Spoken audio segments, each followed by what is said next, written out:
प्यारे दोस्तों, आज हम आपके लिए बहुत ही अनोखी कहानी लेकर आए हैं जिसे आप यकीनन मुकम्मल सुनना पसंद करेंगे, क्योंकि इस कहानी में शुरू से लेकर आखिर तक बहुत कुछ सीखने वाली बातें हैं। कैसे शहजादी ने गरीब मछुआरे पर जुल्म किए, फिर जब शहजादी को एक दिन काले नाग ने डस लिया जिसकी वजह से शहजादी की मौत हो गई, तो अगले दिन सबने शहजादी को कब्रिस्तान में दफना कर आ गए। मगर अगले दिन शहजादी कब्र में थी ही नहीं। आखिर शहजादी की लाश को किसने चुराया, जानिए अनोखी कहानी में। प्यारे दोस्तों, कहानी को आखिर तक सुनिएगा, बहुत ही मजेदार कहानी है। तो चलिए अब कहानी को शुरू करते हैं। मुल्क शाम की एक शहजादी जिसका नाम शहजादी बानो था। शहजादी बानो बेहद हसीन और जमील थी, मगर बहुत मकरूर और संगदिल थी। उसकी सवारी जिस वक्त शहर के बाजारों से गुजरती तो मकानों की खिड़कियां और दरवाजे बंद कर दी जाते, दुकानदार दुकानों के पर्दे गिरा देते, राहगीर रास्ते से हटकर गली कूचों में चले जाते, और अगर इत्तेफाक से कोई रह जाता तो उसके लिए हुक्म था कि वह जमीन पर औंधे मुंह लेट जाए, और इस हुक्म की खिलाफत करने वाले शख्स के लिए यह सजा मुकर्रर थी कि उसे चौराहे पर बने हुए चबूतरे पर खड़ा करके उसकी दोनों आंखों में तपती हुई सलाखों से चोट दी जाए। एक रोज शहजादी बानू की सवारी बाजार से ऐसे ही गुजर रही थी। एक बूढ़ा राहगीर दूसरे रास्ते से इस बाजार में दाखिल हुआ। सवारी तेजी से आ रही थी, इसलिए राहगीर को इतना मौका ना मिल सका कि वह दौड़कर वापस उसी गली में चला जाए जिससे वह इस बाजार में आया था। सर पर मछलियों से भरा हुआ टोकरा रखा था जिसे वह किसी के सहारे के बगैर सर से उतार भी नहीं सकता था। अगर जमीन पर औंधे मुंह लेटने के लिए उसे फेंकता तो सड़क पर मछलियां फैल जातीं। गरीब मछुआरा घबराकर इधर उधर देखने लगा कि अब कहां जाएं और क्या करें, लेकिन कोई सूरत नजर न आई और संगदील शहजादी के संगदील सिपाहियों ने उसे गिरफ्तार कर लिया। शहजादी ने उसे देखकर गुलामों को हुक्म दिया कि दस्तूर के मुताबिक दिन के बाद इसकी आंखें लोहे की गर्म सलाखों से फोड़ दी जाएं। इस हुक्म को सुनकर शहजादी के सिपाही ने सर झुकाकर कहा, जो हुक्म बानू साहिबा। मगर इस सजा को सुनकर बूढ़ा राहगीर थर थर कांपने लगा और हाथ जोड़कर शहजादी से कहने लगा, ए मलिक, आए शाम, ए शहजादी, मुझ गरीब पर रहम करे। मैंने आपको जानबूझकर हरगिज नहीं देखा। ए शहजादी, मेरी उम्र का ख्याल कीजिए और मुझ पर रहम कीजिए। शहजादी ने अपने सिपाहियों से कहा, इस कमबख्त की आंखें फोड़ दी जाएं, और फिर शहजादी की सवारी रवाना हो गई। गरीब राहगीर रोता रह गया। शहजादी और सिपाहियों से माफी की भीख मांगता रहा, मगर उसके कांपते हुए हाथ टोकर को न संभाल सके और वह सर से गिर पड़ा। सिपाही ने उसकी पीठ पर एक थप्पड़ मारते हुए कहा, जंगली बूढ़े, ये तूने क्या किया? साफ सुथरी सड़क को गंदा कर दिया। उठाओ मछलियों को गरीब महागीर। मछुआरे की आंखों से आंसू बह रहे थे। वह सजा की खौफ से जमीन पर बैठकर कांपते हुए हाथों से मछलियां उठाकर टोकरे में भरने लगा। लेकिन हालत यह थी कि मछलियों को डालता टोकरी में था और वह नीचे गिरती थी। जालिम सिपाही उसे गालियां दे रहे थे कि बूढ़े आदमी, जल्दी कर, जल्दी तुम्हें सजा देनी है, तुम्हारे पास वक्त बहुत कम है। मगर उसी वक्त एक लड़का जिसकी उम्र तकरीबन 16 से 17 बरस होगी उसकी तरफ से गुजरा और उस बुरे मछुआरे राहगीर पर तरस खाकर मछलियां टोकरे में भरने लगा। सिपाहियों को यह बात बिल्कुल भी अच्छा नहीं लगा, बुरी, और उन्होंने लड़के को धकेलते हुए कहा, अरे ओह नालायक, तुझे किसने कहा था कि तुम मछलियां उठाकर टोकरी में रख दो? लड़के ने उठते हुए कहा, किसी गरीब बूढ़े इंसान का मदद करना क्या जुर्म है? इतनी सी बात को सुनकर एक सिपाही ने आगे बढ़कर उसके गाल पर एक जोरदार थप्पड़ मार दिया। शहजादी की बेरहम सिपाहियों ने कहा, खुद के होशो हवास का तो पता नहीं और हमें कानून बताता है, चल अपना रास्ता ले। फिर वो लड़के ने जाते जाते मगरूर शहजादी की सिपाहियों को कहा कि जितना जुल्म करना है कर लो, मरना तो है एक दिन, और ये बात शहजादी को भी जाकर बता देना। ये सुनकर सिपाहियों का तो गुस्सा और सर पर चढ़ गया।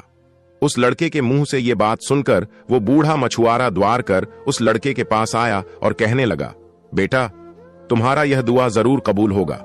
यह मगरूर शहजादी एक दिन जरूर तबाह और बर्बाद हो जाएगी। उसके बाद फिर वो बूढ़ा मछुआरा जल्दी जल्दी सारी मछलियां टोकरे में भर दी और सिपाही उसे ले गए। महल में पहुंचकर उस बूढ़े को सजा देने के लिए लेकर गए। इतने में शहजादी बानू बाजारों की सैर करने के बाद वापस अपने महल में पहुंची। तो उसकी खास वजीर गुलजार ने कहा, शहजादी साहिबा, मुझे तो इस बूढ़े राहगीर पर तरस आ रहा है। आप अपना हुक्म वापस ले लीजिए, इस गरीब फकीर को माफ कर दीजिए। शहजादी बोली, हरगिज नहीं, मेरी तीर कमान से निकलने के बाद कभी वापस नहीं आता। इस तरह हम अपना दिया हुआ हुक्म वापस नहीं ले सकते। वजीर गुलजार खामोश हो गया, क्योंकि वह जानता था अगर शहजादी से ज्यादा बहस की तो अपने लिए भी किसी सजा का हुक्म हो जाएगा। मगर वह वजीर दिल में यही कहता रहा कि खुदा करे कोई सूरत निकल आए और राहगीर की आंखें सलामत रह जाएं, वरना वह बेचारा अपाहिज होकर रह जाएगा। उस मगर शहजादी का महल बादशाह के महल से बिल्कुल अलग था और इसके चारों तरफ बहुत सख्त पहरा था। इंसान तो इंसान, कोई परिंदा भी पर नहीं मार सकता था। इसीलिए शहजादी अपने आलीशान मकान में तन्हा सोती थी और खिड़कियां खुली रख देती ताकि बाहर की ताजी हवा अंदर आ जाए। उस मगरूर शहजादी को अपनी जान की इतनी डर रहती थी कि वह रात को सोते वक्त भी अपने चारों तरफ नौकरों को पहरा देने के लिए रखते थे। मगर एक रात कुछ ऐसा हुआ कि वह शहजादी ने नौकरों को कहा कि आज तुम लोग मेरे पास मत रहो, आज मैं अकेली ही सोऊंगी। पता नहीं शहजादी के दिल में ऐसा क्या आया कि वह आज अकेली सोने के लिए तैयार हो गई। मगर दोस्तों, वह लड़का जिसने सिपाहियों को होशियार रहने की धमकी दी थी, जिसने उस बुरे मछुआरे की मछली उठाकर दिए थे, इसके बारे में हमने आपको शुरू में बताया। वहीं लड़का जैसे तैसे करके खिड़की के रास्ते अंदर दाखिल हुआ और एक कोने में खड़े होकर हर चीज को गौर से देखने लगा। उसने देखा कमरे के दरमिया में एक खूबसूरत गुलदान रखा हुआ है, जिसमें हर रंग और हर तरह के फूल लगे हुए हैं और उन्हीं फूलों पर सुर्ख रंग का एक हीरा रखा हुआ है और उसकी चमक से सारा कमरा रोशन है। कमरे में यूं तो हर चीज कीमती और निराली थी, लेकिन जो बात उस हीरे में थी, जो चमक उस लाल हीरे में थी, वह किसी भी चीज में न थी। ये देखते हुए लड़के ने आगे बढ़कर हीरे को उठाया और अपनी माथे की पगड़ी में रख लिया। उसी वक्त कमरा अंधेरा हो गया और वह जिस रास्ते से आया था उसी रास्ते वापस चला गया। रात के आखिरी हिस्से में जब शहजादी बानू की आंख खुली तो उसे कमरे में अंधेरा नजर आया। वह घबराकर बिस्तर से उठ खड़ी हुई और एक एक चीज को टटोलती हुई बड़ी मुश्किल से उस जंजीर तक पहुंची जिसे खींचने से महल की छत पर लटका हुआ घड़ियाल यानी घंटी बजने लगता था। उसने जंजीर को जोर जोर से खींचा और घड़ियाल यानी घंटी की आवाज दूर दूर तक फैल गई। गुलाम कनीज, बंदियां और तमाम पहरेदार घबराकर शहजादी के कमरे की तरफ भागे। इधर बादशाह की आंख भी खुल गई और मालिका भी कलेजा पकड़कर बिस्तर से उठ खड़ी हुई और कहने लगी, हाय हाय, मेरी बच्ची को क्या हादसा पेश आ गया। बादशाह की बीवी बादशाह से जोर जोर से कहने लगी, चलिए जल्दी कीजिए, मेरे शहजादी बानू बेटी को क्या हो गया। फिर दोनों जल्दी जल्दी बाहर निकले और तेज तेज कदम उठाते हुए शहजादी बानू के महल में पहुंचे। शहजादी के कमरे में कोहराम मचा हुआ था। शहजादी बहुत गुस्से में थी और तमाम नौकर हाथ जोड़कर कह रहे थे कि हमने महल में किसी को दाखिल होते नहीं देखा। बादशाह ने आगे बढ़कर शहजादी से मालूम किया कि यहां कौन आया था और मेरी शहजादी आपको क्या नुकसान पहुंचाया है। तो उसने कहा, अब्बा हुजूर, मेरे कमरे से हीरा गायब है और यह सब लोग कहते हैं यहां कोई नहीं आया। बादशाह ने पहरेदारों की तरफ गुस्से की निगाह से देखा तो नौकरों ने कांपते कांपते कहा, जहां पनाह, हम एक पल के लिए भी गाफिल नहीं हुए और हमने किसी को यहां आते हुए नहीं देखा। बादशाह ने कुछ सोचकर कहा, ठीक है, तुम सब सो जाओ और कल शाम तक चोर को तलाश करो। अगर वह ना मिल सका तो तुम में से हर एक को सख्त सजा दी जाएगी। नौकरों के जाने के बाद मल्लिका ने बादशाह से कहा, मुझे यकीन है कि इनमें से एक आदमी भी चोर नहीं, जरूर बाहर से कोई आया है। इसीलिए सुबह होते ही ऐलान कर दीजिए कि चोर को गिरफ्तार करने वाले को इनाम दिया जाएगा। मगर बादशाह हैरान भी था और परेशान भी, क्योंकि यह पहली चोरी थी जो उसके महल में हुई थी। इसीलिए वह गर्दन लटकाए खामोश अपने महल की तरफ चल दिया और सुबह होते ही उसने ऐलान कर दिया कि जो शख्स शहजादी का गुमशुदा हीरा तलाश करके बादशाह को पेश करेगा, उसे मुंह मांगा इनाम दिया जाएगा। दूसरे दिन बादशाह दरबार में बैठा हुआ फरियादें सुन रहा था कि एक खूबसूरत नौजवान लड़का सर पर पगड़ी पहने दरबार में दाखिल हुआ और तख्त के सामने निहायत अदब से हाथ बांधे खड़े होकर सलाम किया। बादशाह ने कहा, तुम कौन हो और क्या चाहते हो? वह कहने लगा, बादशाह सलामत, मैं शहजादी का अनमोल हीरा पेश करने आया हूं और ऐलान के मुताबिक मुंह मांगा इनाम हासिल करने के लिए यहां हाजिर हुआ हूं। बादशाह ने कहा, शाबाश, कहां है वह हीरा? उसने अपनी पगड़ी में से हीरा निकालकर निहायत अदब से बादशाह को दे दिया। बादशाह उसे देखकर बहुत खुश हुआ और कहने लगा, अब कहो, इनाम में क्या चाहिए? लड़के ने कहा, बादशाह सलामत, परसों शहजादी साहिबा ने एक गरीब और बूढ़े राहगीर की आंखें फोड़ने का हुक्म दिया था। उसे वापस लिया जाए और इन 5 सिपाहियों की पीठ पर कोड़े लगवाए जाए जिन्होंने राहगीर को गिरफ्तार किया और मुझे गालियां दी। बादशाह ने कहा, तुम्हारा इस राहगीर से क्या रिश्ता है? लड़के ने जवाब दिया, कुछ भी नहीं, मुझे इसकी गरीबी और मजबूरी देखकर इसकी हालत पर रहम आता है। उसने अगर शहजादी साहिबा को देख भी लिया था तो उस बेचारे का कौन सा असर पड़ सकता था। बादशाह ने वजीर आजम फारूक अहमद से कहा, हमने इस राहगीर का कसूर माफ किया, अब उसे आजाद कर दो और 5 सिपाही और इस लड़के को कैद खाने में डाल दो। लड़के ने कहा, बादशाह सलामत, मेरा कसूर क्या है? बादशाह ने कहा, तुम चोर हो, तुमने हीरा चुराया था। लड़का कहने लगा, मैंने तो राहगीर को आजाद कराने के लिए चोरी की थी। बादशाह बोला, अब सफाई की जरूरत नहीं।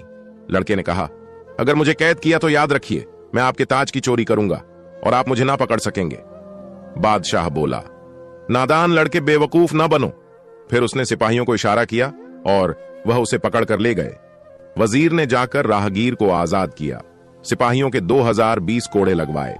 शहजादी हीरे को देखकर बहुत खुश हुई और बादशाह के गले में बाहें डालकर कहने लगी, अब्बा जान, इसके चोर को सख्त सजा दी जाए। बादशाह ने कहा, हमने उसे कैद खाने में भेज दिया है और अब सोच रहे हैं कल सुबह सबके सामने इसके दोनों हाथ कटवा दें ताकि देखने वालों को इबरत हासिल हो। चोरी की सजा क्या है? शहजादी कहने लगी, अब्बा जान, ये एकदम बिल्कुल दुरुस्त है, उसने आपका ताज चुराने की धमकी भी दी है। बादशाह ने कहा, मगर हमारे कमरे तक पहुंचने से पहले ही उसके दोनों हाथ कटवा दिए जाएंगे। फिर उसने जाकर वजीराम से कहा, आज शाम तक सारे शहर में ऐलान कर दो कि शहजादी का हीरा चुराने वाले चोर के दोनों हाथ कल सुबह कलम किए जाएंगे, लिहाजा सब लोग जमा होकर यह तमाशा देखें।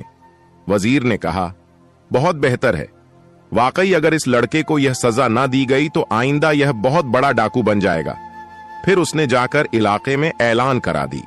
फिर वजीर महल में आता है और कैद खाने में चोर लड़के को बादशाह का फैसला सुनाते हुए कहा, अगर तुम चोरी ना करते तो इस कम उम्र में ऐसी सख्त सजा से बच जाते।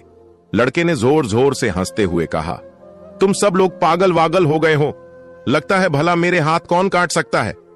मैं तो सूरज निकलने से पहले ही इस कैद से आजाद हो जाऊंगा।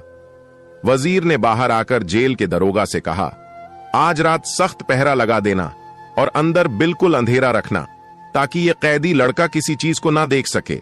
दरोगा ने कहा, बहुत बेहतर है, आप बेफिक्र हो जाएं। मेरे होते हुए ये कैदी तो क्या एक चींटी भी बाहर नहीं आ सकता है। फिर वहां से वजीर चला गया और दरोगा कैद खाने के चारों तरफ सिपाहियों को मुकर्रर कर दिया।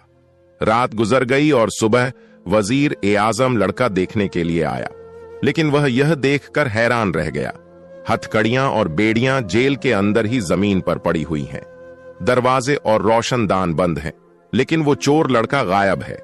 वजीर ने घबराकर दारोगा को बुलाकर सख्त आवाज में चिल्लाता और उससे पूछा, अगर तमाम सिपाही जाग रहे थे तो लड़का कैसे गायब हो गया?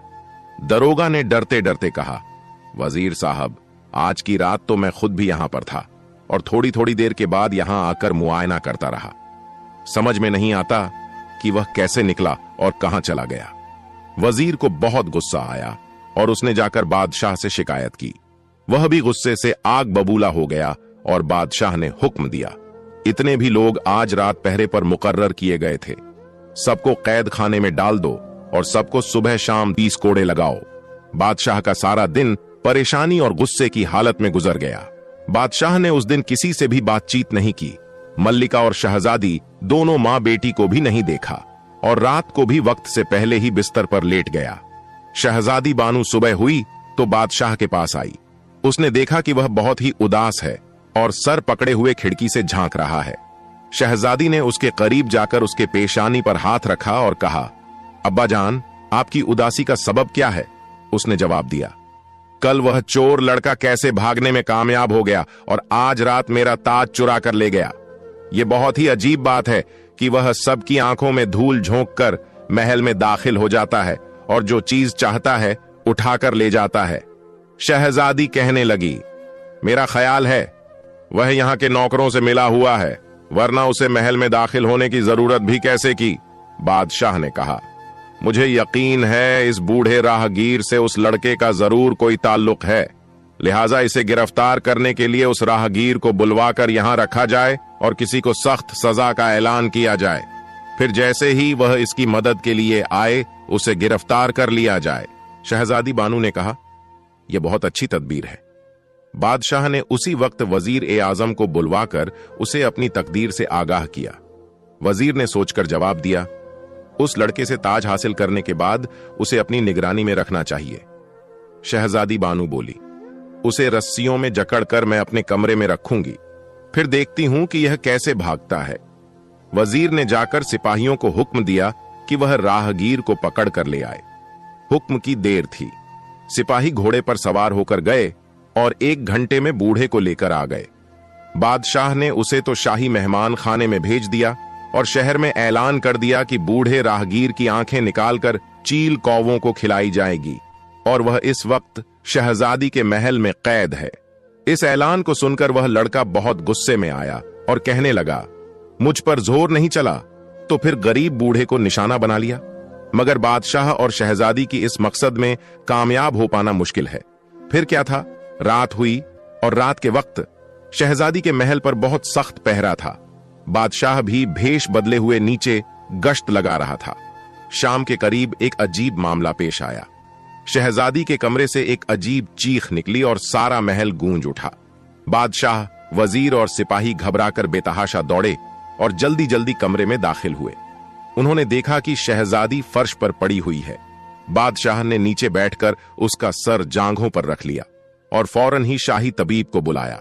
शाही तबीब ने काफी देर तक इलाज किया, मगर फिर कांपते लहजे में कहने लगा, बादशाह सलामत अफसोस, शहजादी साहिबा हमसे बिछड़ गई है। उन्हें किसी जहरीले सांप ने डस लिया है। बादशाह की आंखों से आंसू बहने लगे और वह सिसकियां लेने लगा और गिड़गिड़ाकर कहने लगा, यह इलाही, यह तूने क्या कर दिया? मेरी जिंदगी का सहारा एक यही तो थी, उसे भी तूने छीन लिया। बादशाह काफी देर तक अपने शहजादी को देखकर रोता रहा। फिर सबने बादशाह को तसल्ली दी और शहजादी को उठाकर पलंग पर लिटा दिया। उसी वक्त वजीर की नजर बादशाह के ताज पर पड़ी और वह कहने लगा, ये देखिए, आपका ताज यहां शाही कुर्सी पर रखा हुआ है।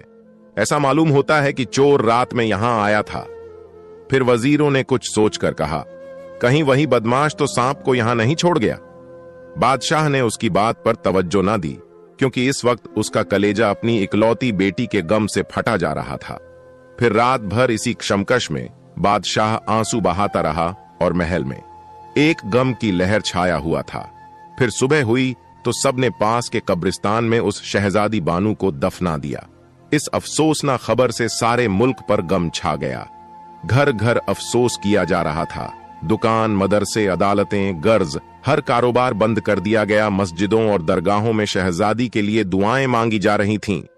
दूसरी सुबह बादशाह अपने वजीरों के हमराह अपनी चहेती बेटी की कब्र पर फातिहा पढ़ने और फूल चढ़ाने के लिए गया तो उसने देखा कि कब्र खुली हुई है।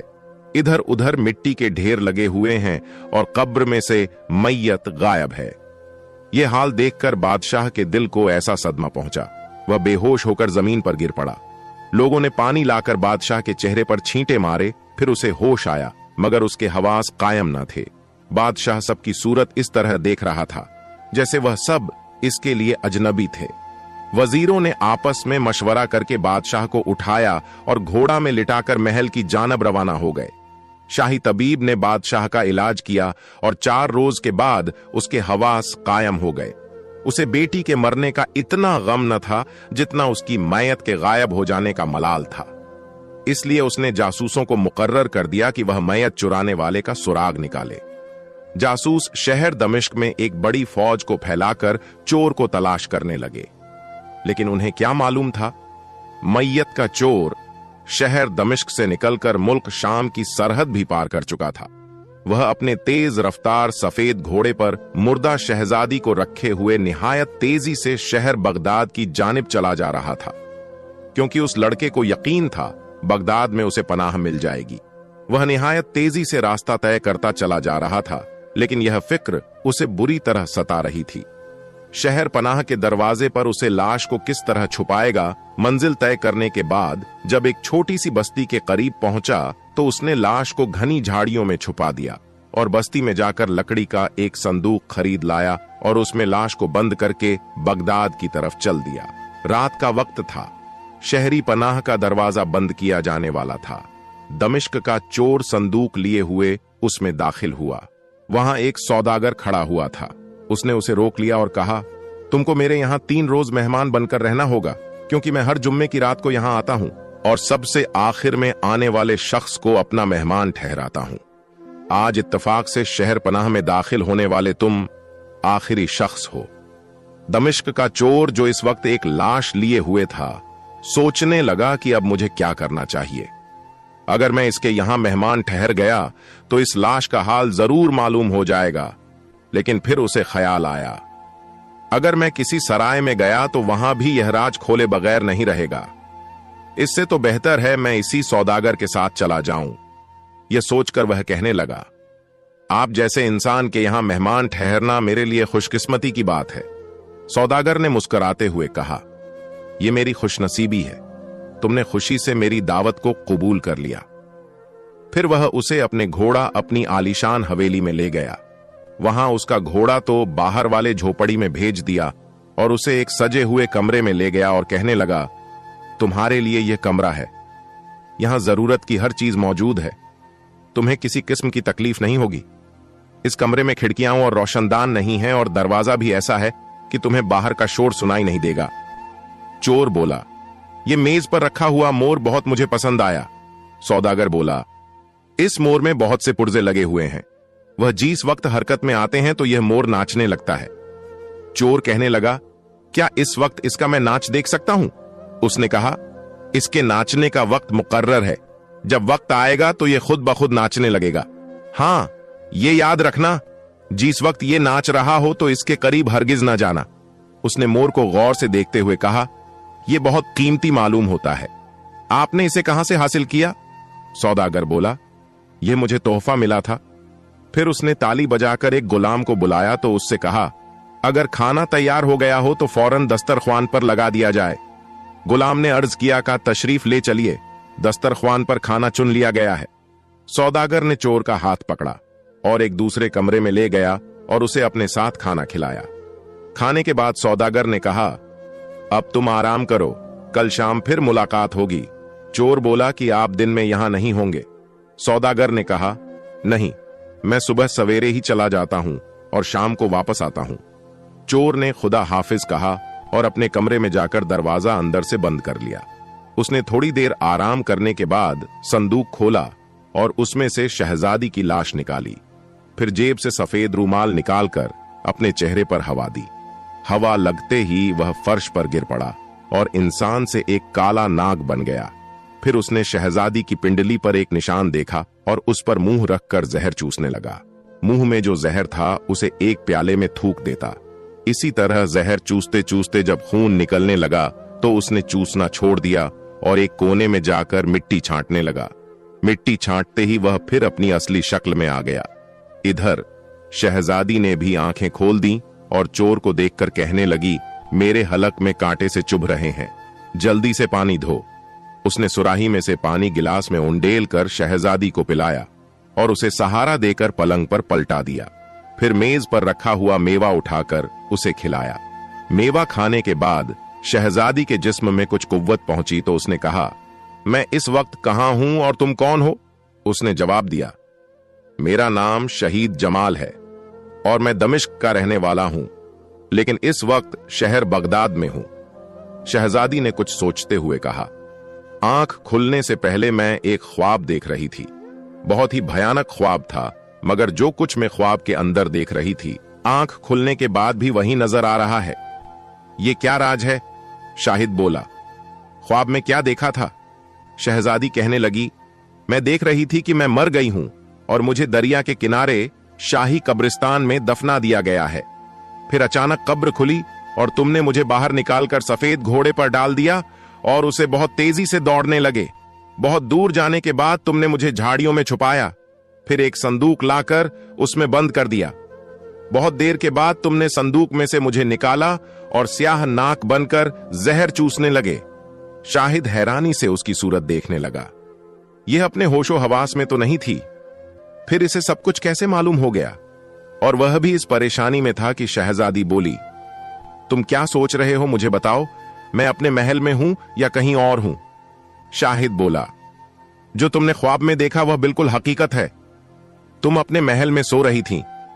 एक सांप ने तुम्हें डस लिया और तुम्हारे वालिद ने तुम्हें दफना दिया। लेकिन मुझे यह बात मालूम थी, सांप जिसे डस लेता है वह 3 दिन तक जिंदा रहता है, इसलिए मैं कब्र खोदकर तुम्हें यहां ले आया। शहजादी ने कहा, तुम मुझे कैसे जानते हो? शाहिद बोला, मैं दमिश्क का चोर हूं। एक मर्तबा तुम्हारे महल में हीरा चुराने गया था, उस वक्त तुम्हारी सूरत देखी थी। शहजादी ने कहा, तुम सांप कैसे बन गए थे? क्या तुम कोई जादूगर हो? शाहिद बोला, मैं जादूगर तो नहीं हूं, लेकिन मेरे पास एक रुमाल है जो मुझे मेरे वालिद साहब ने मरते वक्त दिया था। उसकी हवा से मैं सांप बन जाता हूं और मिट्टी छांटकर दोबारा अपनी असली शक्ल में आ जाता हूं। शहजादी ने आंखें बंद कर लीं और कुछ सोचने लगी। शाहिद ने कहा, क्या सोच रही हो? वह कहने लगी, मैं यह सोच रही हूं कि सांप के डसने के बाद मेरी सैलानी रूह जो कुछ देख रही थी वह मुझे ख्वाब की सूरत में नजर आ रहा था। शाहिद बोला, मुझे भी ऐसा ही मालूम होता है। अब इस ख्याल को दिल से निकाल दो और सो जाओ। शहजादी ने कहा, सुबह होते ही मुझे मेरे अब्बा जान के पास ले चलो, वह मेरी जुदाई के गम में निढाल हो रहे होंगे। शाहिद कहने लगा, अब उन्हें भूल जाओ, मैं तुम्हें अपने लिए निकाल कर लाया हूं, तुम्हें मेरे साथ रहना होगा। शहजादी ने कहा, मैं शहजादी होकर एक मामूली चोर के साथ नहीं रह सकती। शाहिद बोला, मगर अब रहना है, और अब तो वैसे भी तुम शहजादी नहीं हो। फिर उसने कहा, इस ख्याल को तुम दिल से निकाल दो। अगर तुमने भागने की कोशिश की या किसी की मदद हासिल की तो याद रखना, मैं तुम्हें जिंदा नहीं छोड़ूंगा। शहजादी ने अभी जवाब नहीं दिया था कि उसी वक्त मेज पर रखे हुए मोर ने अपने पंख फैलाए और नाचने लगा। साथ ही मुख्तलिफ साजों की आवाजें भी सुनाई देने लगीं। मोर के परों में मुख्तलिफ रंगों के मोती लगे हुए थे। उन मोतियों की चमक से सारा कमरा जगमगा उठा। शहजादी और शाहिद दोनों मोर का नाच बड़ी हैरानगी से देख रहे थे। थोड़ी देर के बाद एक मोती फर्श पर गिर पड़ा और उसी वक्त मोर ने नाचना बंद कर दिया। शहीद यह चाहता था कि वह मोती को हाथ में लेकर देखे कि वह असली है या नकली, लेकिन शहजादी ने यह कहकर रोक दिया कि पराई चीज है, इसे हाथ न लगाना। शाहिद बोला, मैं इसे चुराना तो नहीं चाहता। शहजादी ने कहा, कुछ भी हो, इसे हाथ न लगाओ। शाहिद ने उसके कहने पर मोती को पड़ा रहने दिया। फिर थोड़ी देर के बाद शहजादी सो गई, लेकिन शाहिद जागता रहा बैठे बैठे। उसने सोचा, सांप बनकर देखना तो चाहिए। सौदागर की हवेली में कैसा कैसा सामान है और इसमें कौन कौन रहता है। यह सोचकर उसने रूमाल निकाला और चेहरे पर हवा देकर सांप बन गया और रेंगता हुआ कमरे से बाहर निकल गया। उसे हवेली के 20 से 25 कमरे थे। हर कमरा कीमती और अनमोल चीजों से सजा हुआ था। उन्हें देखने के बाद वह छत पर बने हुए कमरे में गया। यह कमरा नीचे के 20 से 25 कमरों से बिल्कुल मुख्तलिफ था। इसमें सजावट की हर एक चीज न थी। हर तरफ मुर्दों की खोपड़ियां और हड्डियां नजर आ रही थीं। सामने दीवार पर एक शीशा लटका हुआ था और उसके करीब एक मेज रखी हुई थी जिस पर तेज रोशन था। सौदागर लंबा कोट पहने हुए लैंप की चिमनी उठा रहा था और उसने जैसे ही चिमनी उठाई, लैंप में से धुआं निकलने लगा और शीशे में वह सुर्ख मोती जो मोर की धूम से निकलकर गिरा था साफ चमकता हुआ नजर आने लगा। सौदागर ने मोती को देखकर चिमनी को लैंप पर रख दिया और कुछ सोचने लगा। शाहिद ने यह तमाशा देखा।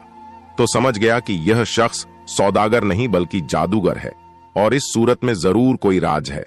फिर वह सोचने लगा, यह बेहतर ही हुआ जो मैंने इसे हाथ नहीं लगाया।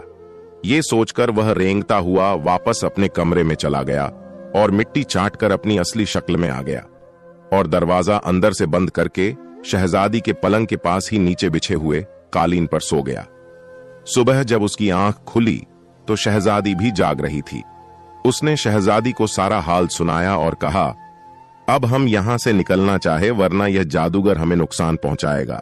शहजादी कहने लगी, मैं तो खुद भी यहां रहना नहीं चाहती, हमें फौरन दमिश्क रवाना हो जाना चाहिए। शाहिद ने अब भी कोई जवाब नहीं दिया था कि जादूगर मौजूद हुआ और शहजादी को देखकर शाहिद से कहने लगा, ये कौन है और यहां कब आई?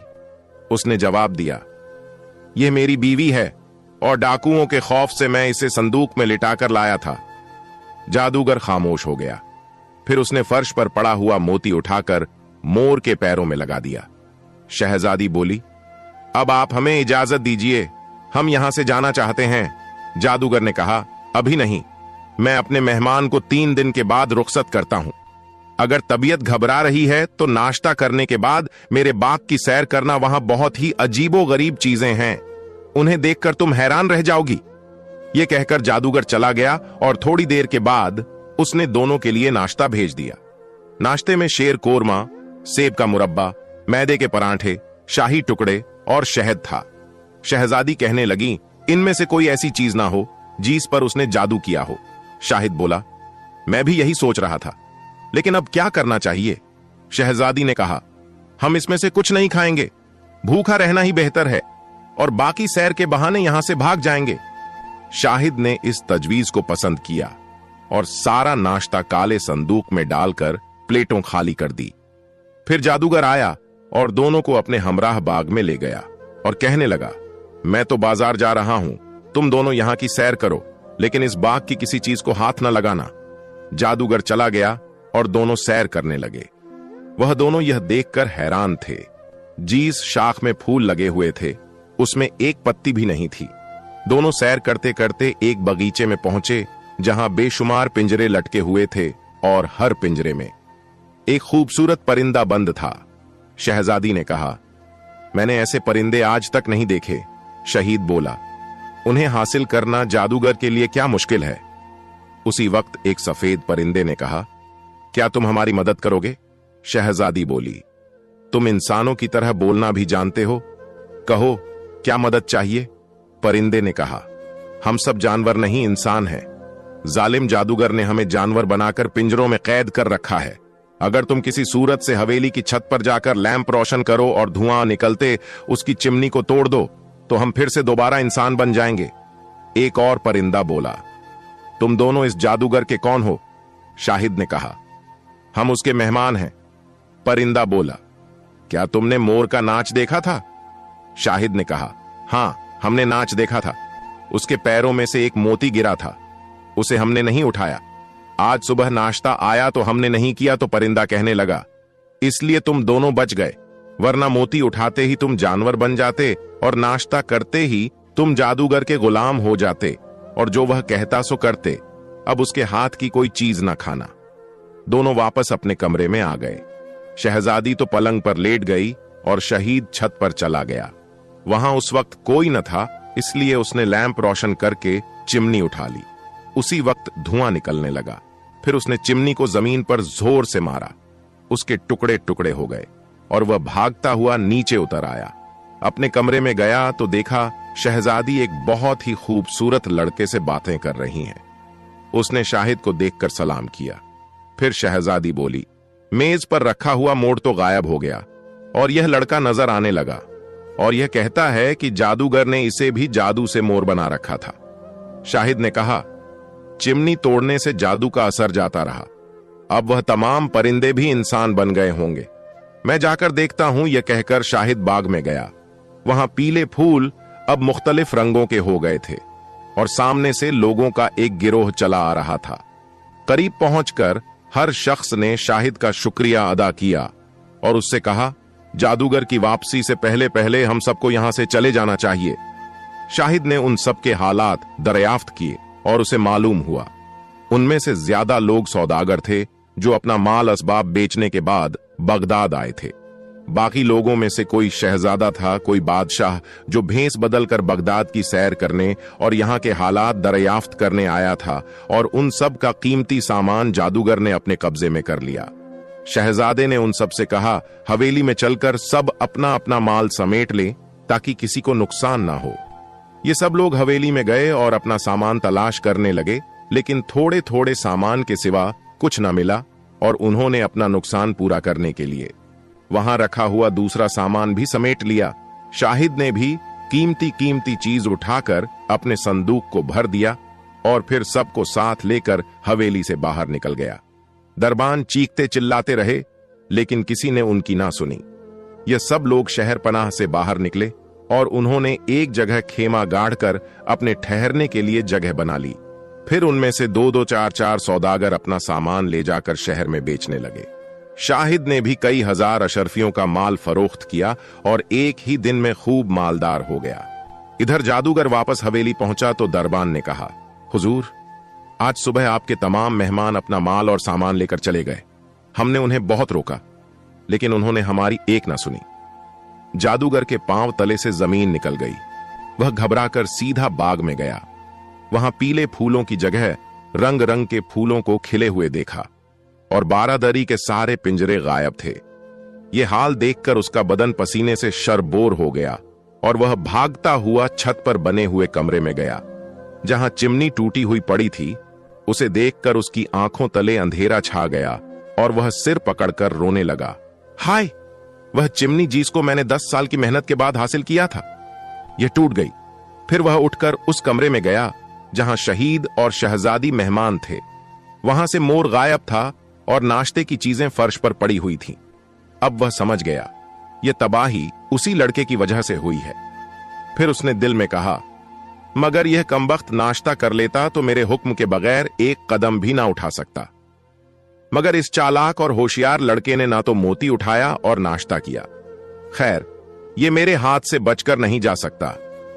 फिर उसने अपने कमरे में जाकर नजूमी भेष बदलकर घर से निकला और लोगों से पूछता हुआ शहर से बाहर चला गया। थोड़े फासले पर खेमे थे। वह उनके करीब जाकर सेंध लगाने लगा। उसकी आवाज सुनकर शहजादी को शक हुआ। उसने नजूम को अपने खेमे में बुलाया। जादूगर उसकी सूरत देखते ही दांत पीसने लगा। यही मेरे दुश्मन की बीवी है, मैं इसे हरगिज ना छोड़ूंगा। इस कमबख्त ने मुझे तबाह कर दिया है। फिर वह शहजादी का हाथ चंद लम्हों तक देखता रहा। फिर इसके बाद जेब से एक बोतल निकाली और इसका ढक्कन थोड़ा सा खोलकर शहजादी से कहने लगा, इस बोतल को आंखों के करीब रखो और दिल में सवाल सोच लो। इसका जवाब इस बोतल के लगे हुए शीशे में नजर आ जाएगा। शहजादी बोतल को जैसे ही आंखों के पास ले गई, उसमें रखी हुई बेहोशी की दवा सांस के साथ अंदर चली गई और वह बेहोश हो गई। जादूगर ने खेमे से सर निकालकर बाहर देखा कि इर्द गिर्द कोई है तो नहीं। फिर शहजादी को पिछली तरफ से बाहर लेकर निकल गया और जंगल की तरफ चल दिया। इत्तेफाक से उसी वक्त शाहिद वापस लौट आया।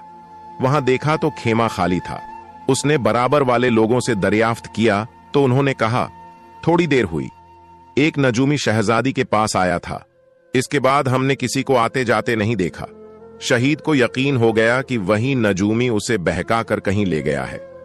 फिर उसे ख्याल आया कि कहीं यह दोनों पिछली तरफ से तो नहीं निकल गए। इस ख्याल के आते ही वह पिछली तरफ गया। वहां जमीन को गौर से देखा तो पैरों के निशान नजर आए। बस फिर क्या था, वह तेज तेज कदम उठाता हुआ चलते चलते जब वह बहुत दूर पहुंच गया तो उसे जादूगर नजर आया, जो कंधे पर शहजादी को डाले हुए लिए जा रहा था। शाहिद ने फौरन ही रुमाल निकाल लिया, लेकिन फिर कुछ सोचकर जेब में डाल लिया और दौड़ने लगा। शाहिद जैसे ही जादूगर के करीब पहुंचा, उसने पलट कर देखा और कहा, खबरदार, मुझसे दूर रहना वरना जलाकर राख कर दूंगा। शाहिद बोला, मक्कार, दगाबाज और बदमाश, इसे नीचे उतार दे वरना तुझे खाक में मिला दूंगा। जादूगर ने शहजादी को नीचे फेंक दिया और जेब से किसी मुर्दे का पंजा निकालकर बोला, अगर अपनी जान की खैर चाहता है तो वापस चला जा, वरना मैं तुझे इंसान से हैवान बना दूंगा। शाहिद ने कहा, बेहतर है, मैं जा रहा हूं।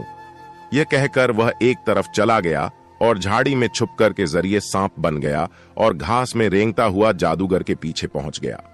वह शहजादी को उठाने के लिए जैसे ही झुका, उसने उसकी पीठ पर डंक मार दिया। उसे दस लिया और वह हाय कहकर नीचे गिर पड़ा। थोड़ी देर तड़पता रहा, फिर ठंडा हो गया, शायद मिट्टी चाट कर अपनी असली शक्ल में आ गया। फिर उसने शहजादी को हवा दी, चश्मे से पानी लाकर छींटे दिए तो उसे भी होश आ गया। ने कहा, अगर मैं वक्त पर ना पहुंचता तो यह कम वक्त ना जाने तुम्हारे साथ क्या सलूक करता। शहजादी ने जो गौर से उसकी तरफ देखा तो वह जालिम जादूगर था। वह घबराकर उठ खड़ी हुई और कहने लगी, मुझे क्या खबर थी, वह कम वक्त नजूमी बनकर आया था। शाहिद ने बोला, खैर मैंने उसे ठिकाने लगा दिया है, चलो वापस चले। दोनों जब वापस पहुंचे तो सब लोग अपना सामान बांध रहे थे। शाहिद ने दरियाफ्त किया। उन लोगों ने बताया कि उनका सारा सामान फरोख्त हो गया है और वह सब वापस जाने की तैयारी कर रहे हैं। शाहिद ने कहा, जाने से पहले मैं चाहता हूं चलकर यहां के बादशाह से सारे हालात बयान कर दिए जाएं। सब ने इस तजवीज को पसंद किया और सामान बांधकर शाहिद के हमराह चल दिए। बादशाह के महल में पहुंचने के बाद उन्हें ज्यादा देर इंतजार नहीं करना पड़ा, जल्दी ही मुलाकात हो गई। बादशाह ने इत्मीनान से बैठकर सारे हालात सुने, फिर शाहिद को शाबाशी दी और वजीरों को हुक्म दिया वह जंगल से जादूगर की लाश को मंगवा ले। वजीर हुक्म बजा लाने के लिए रवाना हो गए। शाह ने इन तमाम लोगों के हमराह मुलाजिम भेजे ताकि वह खेमे उखाड़ दे और अपना सामान उठवा कर ले आए, क्योंकि उसने उन सबको अपना मेहमान ठहरा लिया था। गरज यह सब अपना सामान ले आए और बादशाह के यहां रहने लगे। तीसरे दिन जादूगर की हवेली शाहिद को दे दी गई और वह उसका मालिक बन गया। फिर बादशाह ने उसे और भी जागीर बख्शी और इसके लिए खास वजीफा मुकर्रर कर दिया, क्योंकि उसने बगदाद को बदनामी से और यहां आने वाले सौदागरों और स्याह को जादूगर से बचाया था। इसी खुशी के मौके पर सौदागरों ने भी बहुत कुछ इनाम दिया और दूसरे मुल्कों के शहजादों और बादशाहों ने वादा किया अपने अपने मुल्क पहुंचने के बाद तोहफे रवाना करेंगे। शाहिद जमाल अगरचे दमिश्क का चोर था, लेकिन उसकी हमदर्दी, बहादुरी, अक्लमंदी और होशियारी के सबब शहजादी बानू को उससे मोहब्बत हो गई और अब उसके साथ ही जिंदगी बसर करना चाहती थी। शाहिद जमाल ने तो इस ख्याल से उसे डसा था कि ले जाकर परेशान करूंगा, दुख पहुंचाऊंगा, ताकि गरीबों को सख्त सजा देने और उन्हें तकलीफ पहुंचाने का नतीजा इसे मिल जाए। लेकिन साथ रहने से उसे भी मोहब्बत हो गई और वह भी इसके हमराह जिंदगी बसर करना चाहता था। 1 महीने तक बगदाद में रहने के बाद शाहिद ने शहजादी बानो से कहा, तुम्हारे वालिद साहब बहुत परेशान होंगे, चलकर उन्हें तसल्ली देना चाहिए। शहजादी इस बात को सुनकर बहुत खुश हुई और उसी रोज दोनों दमिश्क रवाना हो गए। मुल्क शाम का बादशाह अपनी इकलौती बेटी के गम में निढाल हो रहा था। सेहत गिर चुकी थी, आंखों से हर वक्त पानी बहने के सबब बिनाई कम हो गई थी, रातों की नींद उड़ चुकी थी। उसकी बेटी अचानक जो उसके पास पहुंची तो उसके जिस्म में एक नई रूह और ताजा कुव्वत आ गई। उसने शहजादी को सीने से लगाया, फिर उसे ख्याल आया कि बेटी तो मर चुकी है। उस ख्याल के आते ही वह घबरा गया और कहने लगा, तू कौन है? मेरी बेटी तो मर चुकी है। शहजादी ने हंसकर कहा, अब्बाजान, मुझे सांप ने डस लिया था और सांप का डसा हुआ 3 दिन तक जिंदा रहता है। बस ये दूसरे दिन ये साहब मुझे कब्र से निकालकर बगदाद ले गए और मेरा जहर चूस कर मुझे होश में ले आए। फिर उसने सारा वाकया बयान किया, जिसे सुनकर बादशाह ने शाहिद को सीने से लगा लिया और उससे इतना खुश हुआ कि 1 हफ्ते के बाद उसने शहजादी की शादी उससे कर दी और अपने तख्त का वारिस बना दिया। शादी के बाद वह बगदाद चला गया और उसकी मां उसकी कामयाब जिंदगी देखकर बहुत खुश हुई और उसके लिए दुआएं करती रही। 10 साल के बाद जब बादशाह का इंतकाल हुआ तो शहीद वक्त का बादशाह बना और मरते दम तक हुकूमत करता रहा। प्यारे दोस्तों, ये कहानी सच्ची नहीं है, ये कहानी सिर्फ एक सबक के लिए है। इस कहानी को सुनकर हमें सबक हासिल करना चाहिए। इस कहानी का सच्चाई से कोई ताल्लुक नहीं है। बाकी आपकी इस वीडियो के बारे में क्या राय है, कमेंट में जरूर बताइएगा और मजीद ऐसी ही कहानियों सुनने के लिए हमारे चैनल को सब्सक्राइब करके हमारी फैमिली का हिस्सा जरूर बनिएगा। मिलेंगे एक और नई वीडियो में, तब तक के लिए अल्लाह हाफिज।